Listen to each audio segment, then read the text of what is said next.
He has a message to convey, and he is honest and sincere about it. And the message is, I believe, he uses words as weapons to hit people over the head with, to make them recognize that they are being hypocritical in every phase of their lives. Words are his tools. Are there any niggers here tonight?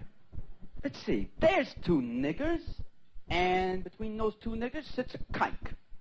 And there's another kike. That's two kikes and three niggers. And there's a spick, right? There's another spick.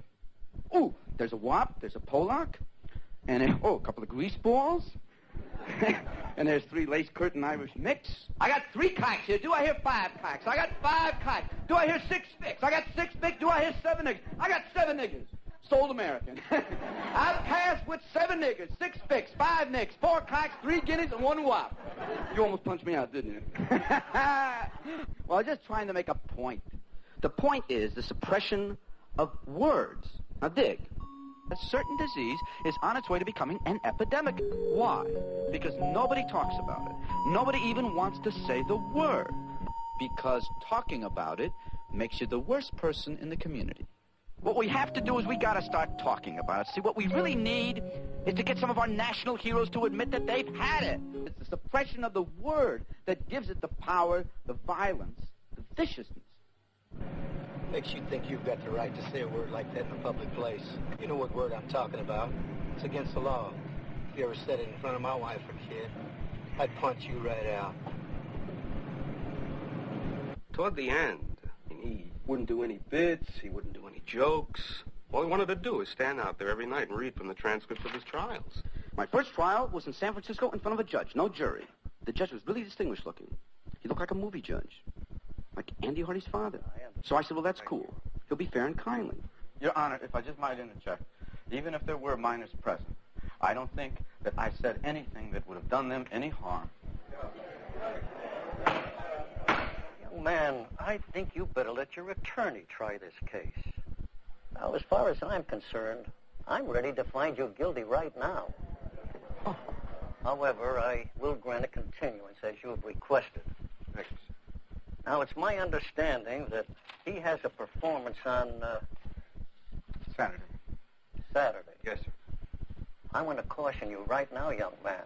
If I get a report that you have repeated any of this language, any of these words, you will take the consequences. Is that clear? If I repeat what words? Sorry. If I repeat what words specifically, Your Honor? You say anything that is obscene, and I'll take that into consideration when I finally dispose of the case. Obscene means to the average person, applying contemporary standards of the community. The dominant appeal of the matter being to arouse a prurient interest, which is a morbid or shameful interest in nudity, of sex, excretion, which goes substantially beyond the limits of such matters, and is matter utterly without redeeming social importance. Now, sex and obscenity are not synonymous. In order to make sex obscene, it is necessary that the portrayal of it must be done in such a way that its dominant tendency is to corrupt the average adult by creating a clear and present danger of antisocial behavior. I can't work this shit out. My stomach is killing me.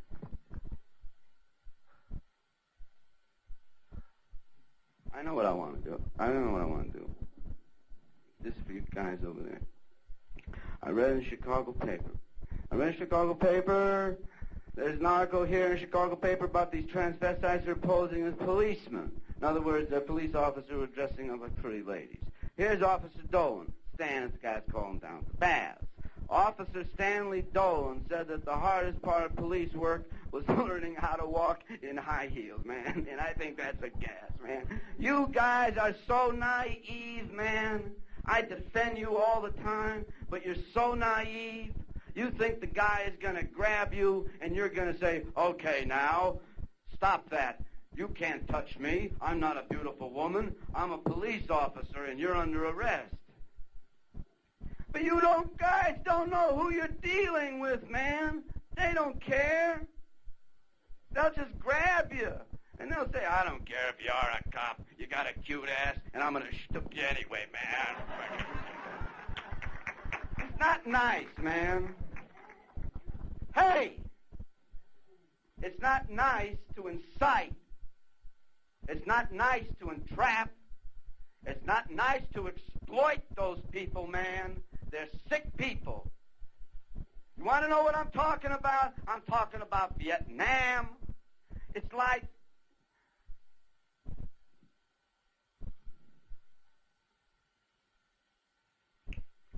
Catholicism is like one big franchise, man. It's like Howard Johnson and Kennedy, man. No. He can't. Man, I can't put together what I'm trying to say. And the thing that I'm trying to tell you is it's harassment, man. It's repression. It's club owners being called up in the middle of the night and being told not to hire me or they're going to lose their liquor license. It's Vietnam. It's atrocities here and there.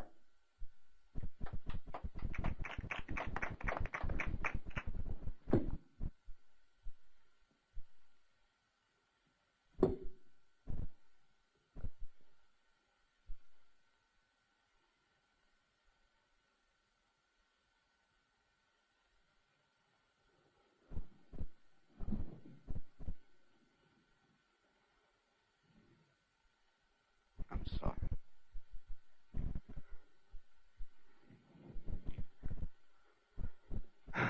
I'm not funny. I'm not a comedian.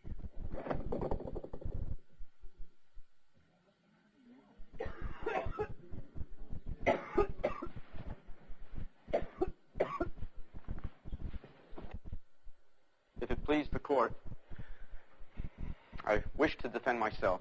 You see, Your Honor, I can no longer relate to my counsel. Mr. Bruce, my suggestion is that you now make a request for a continuance for the purpose of retaining new counsel. If you do, then I will so grant that request. Please, Your Honor, I just want a chance to talk to the court, just to talk to you, to another human being without all the legal double-talking bullshit. Mr. Bruce, you are making this very difficult for me. I'm sorry, Your Honor, but see, attorneys keep telling me, don't worry, it's just a lower court. They're all assholes. We lose here, we'll win in a higher court, but I don't believe I should lose here because I don't believe I'm doing anything wrong. Mr. Bruce, would you please sit down? I believe I do have the right to say the things I'm saying. Mr. Bruce, I'm running out of patience. If you just let me do my act for the court, I'll take my chances. If after you hear me do it, if you don't think it's funny, if you don't think it has any redeeming social value, if it just strikes you as dirty and I cannot allow this to continue. Your Honor, I so want your respect.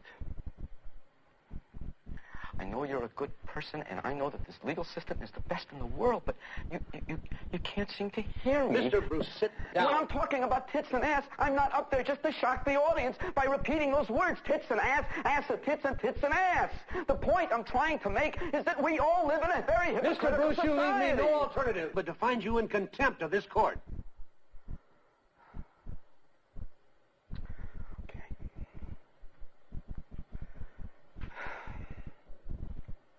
And sentence me. I have no money left. Might I be sentenced now? I can't afford to be on trial. The police took away my cabaret card. I can't work anymore. Please, sentence me. No, I will not sentence you today.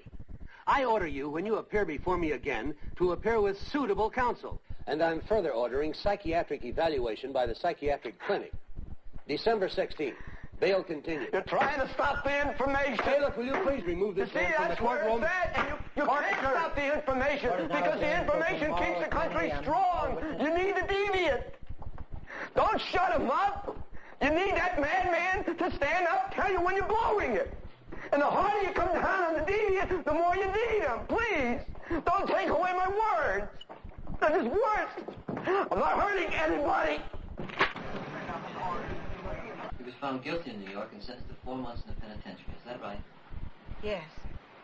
He was very frightened of being confined in jail, wasn't he? Yes. Among his belongings, when after he died, they found a letter from the bank. Bank of America said he had lost the house. Do you suppose those things and that letter had anything to do with his death? Look, I know where you're trying to take this, and it's just not so. He'd never do a thing like that.